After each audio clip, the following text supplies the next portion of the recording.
Don't you wanna go? It's a place to be. Strangers become family. Fried chicken and mac and cheese. Creole ladies recipes. Won't you and your family come in? With Candy and the gang. Meet shawndreca. She's a 31-year-old female from Buffalo, New York, who was introduced to us on the show as the first and self-proclaimed original hostess at OLG. She's the owner of Shades by Dreca, operates several Airbnb rentals, teaches swimming lessons, and what more? At the OLG restaurant, she was once in a situationship with a castmate Patrick, like she likes us to believe, but thinks that the viewers are that dumb not to figure out that it was a full-blown relationship. What's even more absurd yet amusing is that she is in a new relationship where she's engaged, and it's been 2 years since the situationship.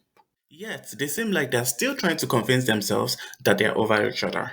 She's been described as giving Littlefinger vibes from Game of Thrones, and she looks like Megan Thee Stallion in her confessionals. She has also been critiqued on her lack of punctuality and her ability to discern the environment when shooting the breeze.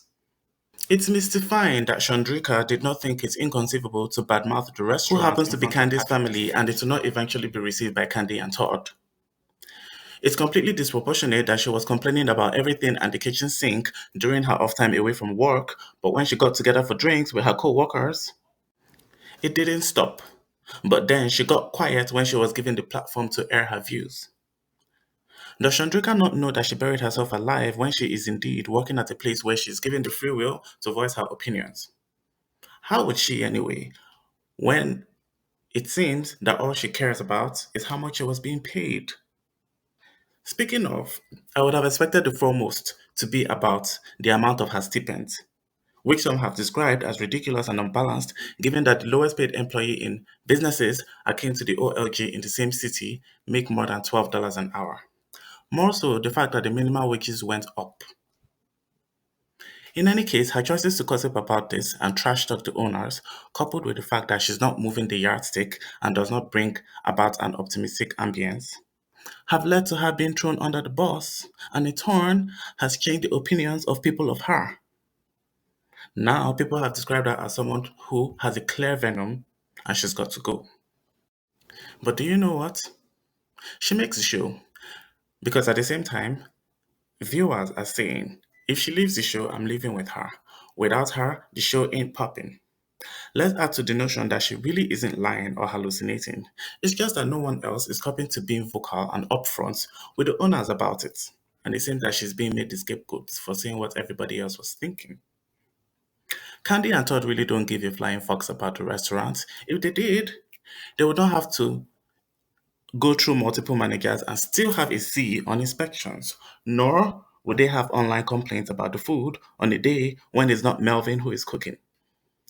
Let's also throw in the certitude that Candy came to a staff meeting dressed like she was going to the club, and Todd appeared very uninterested in the meeting and combative with real concerns from his staff.